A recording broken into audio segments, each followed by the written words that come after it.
प्रिय छात्रों नमस्कार। एनसीईआरटी गणित कक्षा 10वीं में आपका स्वागत है। हम लोग प्रश्नावली 5.3 का प्रश्न क्रमांक 11 अब सॉल्व करेंगे। तो आइए सबसे पहले प्रश्न पढ़ लेते हैं। इसमें दिया गया है, यदि किसी समांतर श्रेणी के प्रथम n पदों का योग 4n - n वर्ग है तो इसका प्रथम पद क्या है, प्रथम दो पदों का योग क्या है। इसी प्रकार तीसरे, 10वें और 9वें पद ज्ञात कीजिए। तो ये बड़ा सा प्रश्न है, लेकिन ये बहुत ही सिंपल है। इसमें क्या करना है आपको, इसके दो हिस्से कर लेने हैं। जैसे सबसे पहले इन्होंने पूछा है इसका प्रथम पद क्या है, प्रथम दो पदों का योग क्या है।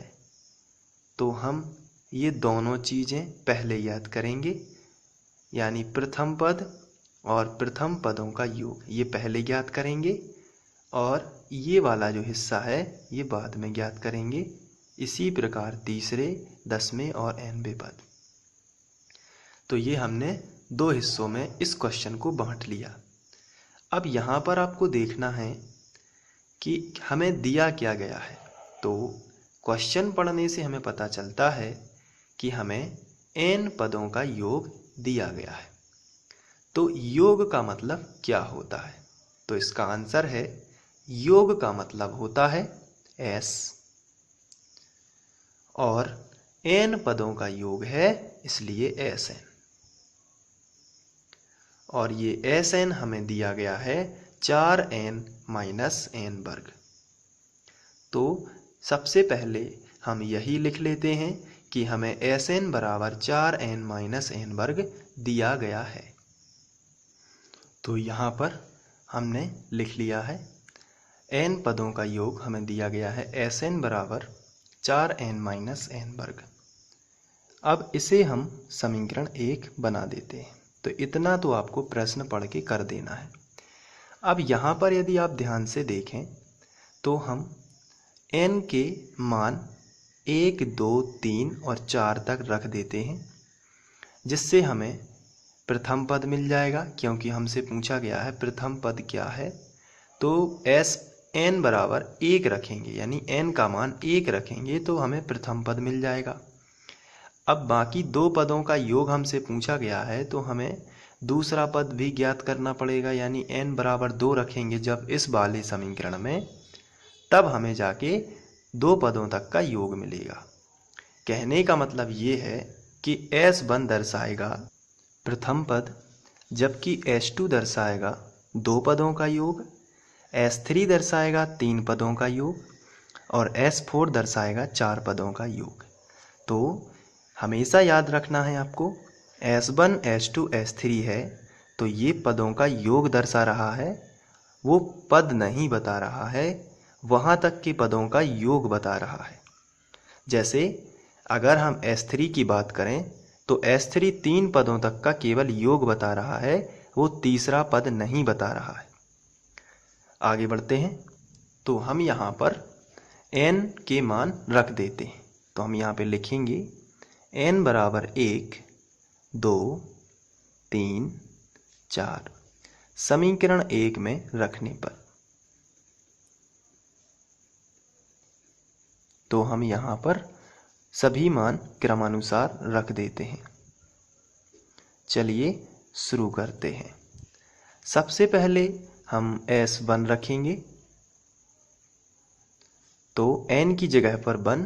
इसका संकेत ये होता है कि यहाँ पर जहाँ जहाँ n लिखा है वहाँ वहाँ पर हमें 1 रखना है, तो रख देते हैं। 4 लिखा है तो 4, फिर n लिखा है तो n का मान 1 है इसलिए 1, माइनस लगा है तो माइनस n वर्ग यानी 1 का वर्ग।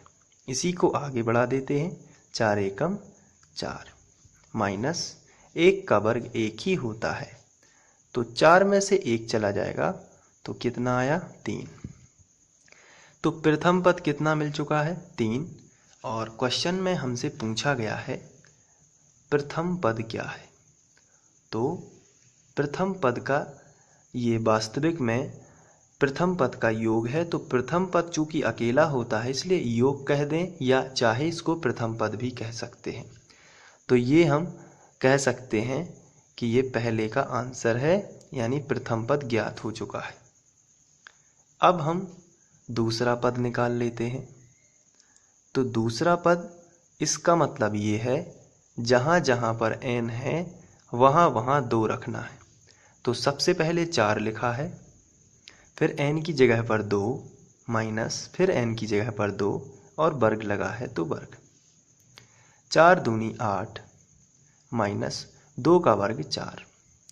8 में से 4 चले जाएंगे तो आपको मिलेगा 4। ये दूसरा पद है। अब हमसे क्वेश्चन में पूछा गया है प्रथम 2 पदों का योग कितना है, तो हम यहीं पर कर सकते हैं। पहला जो पद है वो 3 है, दूसरा पद है जो 4 है। तो प्रथम 2 पदों का योग कितना है ये हमसे पूछा गया है। तो इसका आंसर 4 हो जाएगा, क्योंकि मैंने अभी आपको बताया है कि जो S1 है वो प्रथम पद दर्शाता है और S2 है 2 पदों का योग बताता है। तो 2 पदों का योग इसका मतलब शुरुआत से ही है, इसलिए 2 पदों का योग, तो इसका आंसर होगा प्रथम 2 पदों का योग हमारा 4 है। इसको हम लिख सकते हैं सेकंड नंबर का आंसर। तो ये अपने जो क्वेश्चन है उसका पहला हिस्सा हो चुका है। इसमें पूछा गया था प्रथम पद क्या है और प्रथम 2 पदों का योग क्या है। ये दोनों हिस्से हो चुके हैं। अब यदि हम आगे देखें तो दूसरा हिस्सा यदि ध्यान से देख लेते हैं, इसी प्रकार तीसरे, 10वें और 9वें पद ज्ञात कीजिए। तो यहाँ पर ध्यान देने बात ये है, तो आपको ध्यान यहाँ पर ये देना है कि 10वें और 9वें पद पूछा गया है, पदों का योग नहीं पूछा गया है। केवल आपसे क्या पूछा गया है, वो उतने नंबर का पद। जैसे पहले बात यदि की जाए, दूसरे पार्ट में भी पहला हमसे पूछा गया है तीसरा पद ज्ञात करना है, फिर पूछा गया है 10वां पद और फिर 9वां पद। तो इसको थोड़ा सा समझ लेते हैं। तो यहाँ पर रफ का इस्तेमाल कर लेते हैं।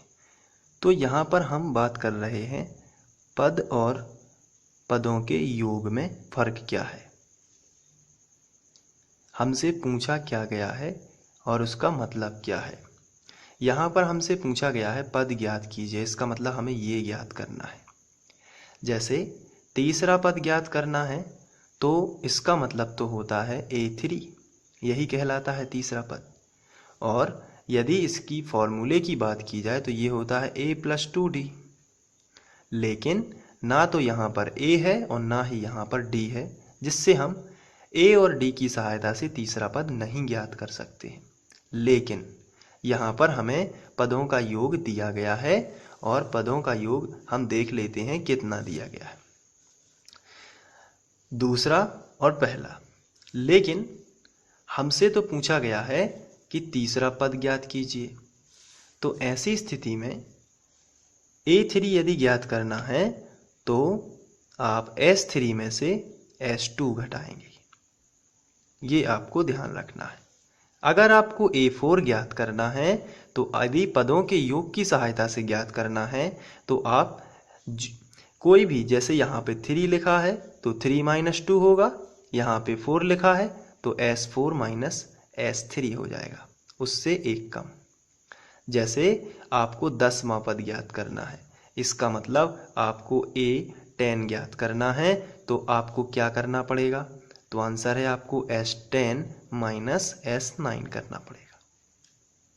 तो अभी हमसे दूसरे हिस्से में, क्वेश्चन का जो दूसरा हिस्सा है उसमें क्या पूछा गया है, तीसरा पद। इसका मतलब हमसे तीसरा पद पूछा गया है, हमसे 3 पदों का योग नहीं पूछा गया है। हमसे क्या पूछा गया है, तीसरा पद। तो इसके लिए हमें S3 में से S2 घटाना पड़ेगा। लेकिन हमारे क्वेश्चन में हमने S3 तो निकाला ही नहीं, तो आइए सबसे पहले हम S3 ही निकाल लेते हैं। तो S3 कैसे आएगा, तो बिल्कुल सेम वही प्रोसेस रहेगी, जहाँ जहाँ पर n लिखा है वहाँ वहाँ पर हम 3 रख देते हैं। तो सबसे पहले कितना लिखा है, 4, तो हम यहाँ पर लिख देते हैं 4। फिर कितना लिखा है 3, तो हम यहाँ पे लिखेंगे 3 माइनस फिर n वर्ग लिखा है तो 3 का वर्ग हो जाएगा। तो 4 तिया 12 माइनस लगा है तो माइनस और 3 का 9, 3 का वर्ग यानी 3 गुणित 3 और 3 का 9, तो 12 में से 9 चले जाएंगे तो आपको मिलेगा 3। तो ये S3 निकालने का क्या उद्देश्य है? तो इसका आंसर ये है कि हमसे पूछा गया है कि हमें तीसरा पद निकालना है, तो हम यहाँ पर तीसरा पद लिखेंगे और तीसरे पद को किससे दर्शाते हैं? तो आंसर है A3 से, ये पद है और S3 पदों का योग कहलाता है। तो अभी तो फिलहाल हमें तीसरा पद ज्ञात करना है और पदों के योग की सहायता से करना है, इसलिए S3 माइनस S2 करना पड़ेगा। मैंने अभी आपको बताया भी है। तो S3 कितना है? आंसर है 3। S2 कितना है? पहले तो माइनस लगा है तो माइनस लगा दीजिए, और S2 कितना है? आंसर है 4। तो 4 में से 3 चले जाएंगे तो आपका आंसर आएगा 1, लेकिन बड़ी संख्या का चिन्ह लगाते हैं तो बड़ी संख्या माइनस की थी, इसलिए यहाँ पर माइनस। तो ये तो था तीसरा पद। अब क्वेश्चन को और पढ़ते हैं कि हमें और क्या ज्ञात करना है। तो यहाँ पर हमसे कहा गया है 10वां पद। तो 10वां पद ज्ञात करना है और 10वां पद के लिए हमने अभी पर चर्चा की थी कि 10वां पद यदि हमें ज्ञात करना है तो हमें 10 पदों तक के योग में से 9 पदों तक का योग ज्ञात करना पड़ेगा, यानी घटाना पड़ेगा। लेकिन यहाँ पर हमने ना तो 9 पदों तक का योगफल निकाला है और ना 10 पदों तक का। तो सबसे पहला काम यही है कि हम 9 पदों तक का योगफल निकालें और 10 पदों तक का योगफल दोनों ही निकाल लें। तो आइए सबसे पहले हम यही कर लेते हैं। तो हम यहाँ पर लिखेंगे S9। सबसे पहले 9 कर लेते हैं। तो 9 के लिए बहुत ही सिंपल वही वाली प्रोसेस है। तो ये है समीकरण 1। जहाँ जहाँ n है वहाँ वहाँ पर 9 रख देते हैं। तो 4 गुणित 9 माइनस 9 का वर्ग, 4 गुणित 9 माइनस 9 का वर्ग। आगे बढ़ाते हैं इसको, 4 नाम 36 या 9 चौके 36 माइनस 9 गुणित 9 यानी 9 नाम 81। तो अब इसको हम घटा लेते हैं। तो 81 में से 36 घट जाएंगे तो 45, और ये जो 45 है हम लिख देंगे, लेकिन माइनस जो है वो बड़ी संख्या का था तो माइनस लगाना पड़ेगा। तो ये हमने S9 भी ज्ञात कर लिया। अब हमें चूँकि 10वां पद ज्ञात करना है तो उसके लिए हम S10 भी ज्ञात कर लेते हैं, क्योंकि हमें दोनों ज्ञात करने होंगे। तो 4 गुणित, अब 9 की जगह पर 10 रख देते हैं, यहाँ भी 9 की जगह पर 10 रख देते हैं और वर्ग लगा है तो वर्ग लगा देते हैं। 4 धाम 40 हो जाएगा, माइनस 10 का वर्ग 100 हो जाएगा। तो 100 में से 40 चले जाएंगे तो 60 बचेगा, लेकिन बड़ी संख्या का माइनस है इसलिए माइनस लगा देंगे। तो हमने S9 और S10 दोनों ज्ञात कर लिए, और क्यों ज्ञात किए हैं इसका कारण आप लोग जानते हैं। तो A10 ज्ञात करने के लिए तो अब आसानी से आप A10 भी ज्ञात कर लेंगे। तो A10 ज्ञात कर लीजिए, ये होगा S10 माइनस S9। तो S10 कितना है? तो आंसर है S10 माइनस 60 है, माइनस लगा है, और S9 माइनस 45। तो माइनस 60 माइनस माइनस प्लस हो जाएगा 45। तो यहाँ पर हम घटा देते हैं। तो माइनस 60 प्लस 45 माइनस का 15 बचेगा। तो ये हमें 10वां पद ज्ञात हो जाता है। आप यहाँ पर देखेंगे तो 10वां पद हमें ज्ञात हो चुका है। अब हमें nवां पद ज्ञात करना है। तो nवें पद के लिए हम n पदों का योग ज्यों का त्यों सबसे पहले लिख लेते हैं, या फिर हम समीकरण 1 का इस्तेमाल भी कर सकते हैं। और n पदों के योग के लिए आपको n की जगह पर n-1 रखना है, तो आप nवां पद ज्ञात कर लेंगे।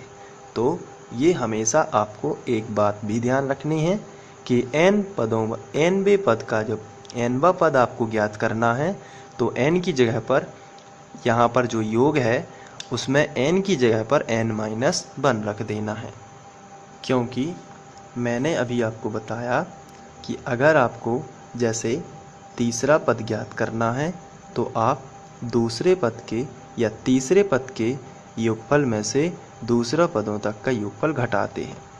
तो यहाँ पर यदि आपको nवां पद ज्ञात करना है तो यहाँ पर एक में से उसमें से एक कम करते हैं। जैसे 3 में से एक कम किया तो यहाँ पर भी हम n में से एक n कम करेंगे। इसलिए सबसे पहले आप Sn-1 निकालिए और Sn तो आपका लिखा ही है और दोनों को घटाएंगे तो आपको An मिलेगा। तो चलिए हम घटा लेते हैं और यहाँ पर आप देख रहे हैं कि n में से n-1 घटना है तब nवां पद आएगा।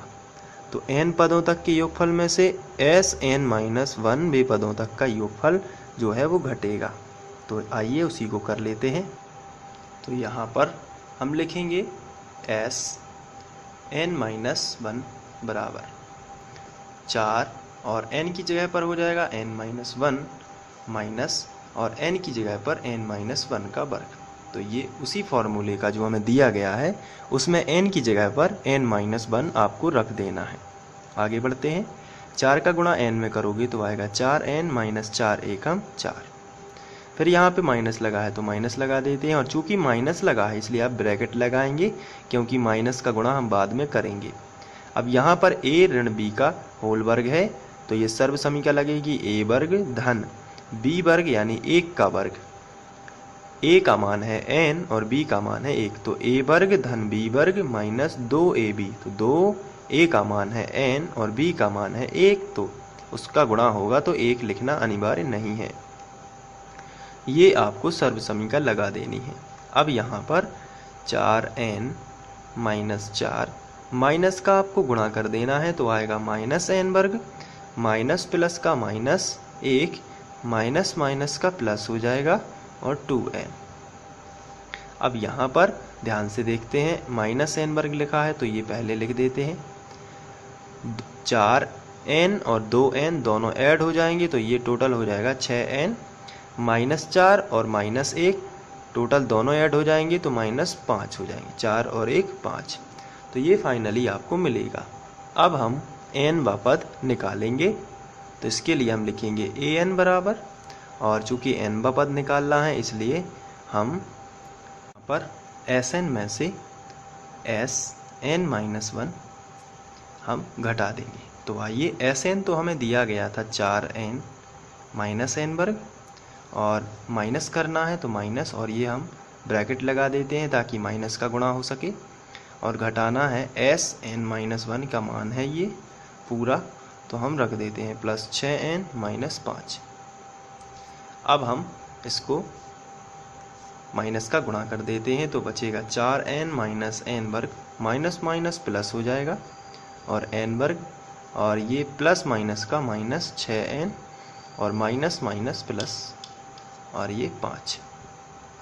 अब यहाँ पर फाइनली n वर्ग और n वर्ग कैंसिल हो जाएगा।